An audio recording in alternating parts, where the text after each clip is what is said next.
High বন্ধুরা, নমস্কার। আমি উদয় আর আপনারা দেখছেন উদয় কিচেন।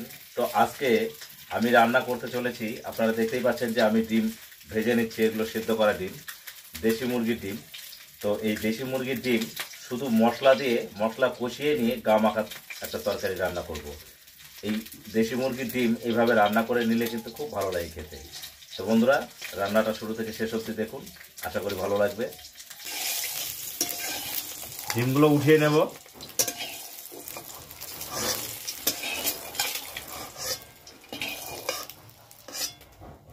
রান্নার জন্য আরো একটু তেল দেব, সরিষার তেল।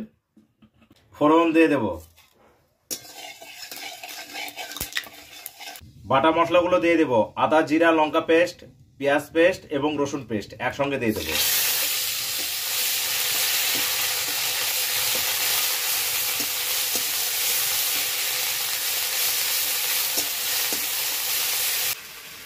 টমেটো কুচি দিয়ে দেব।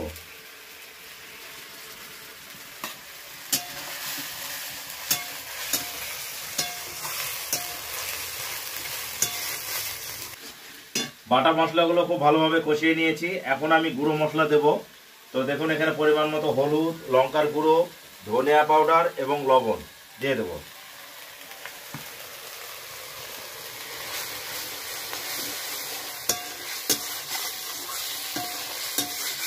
মশলাগুলোকে ভালোভাবে কষানোর জন্য সামান্য পরিমাণে একটু জল দেব।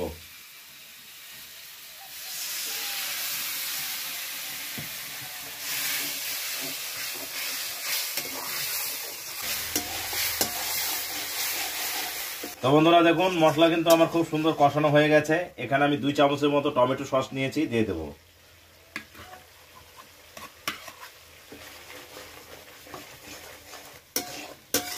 তো বন্ধুরা, কষানো আমার কমপ্লিট মশলা। এখন আমি গ্রেভির জন্য একবারে পরিমাণ মতো জল দেব।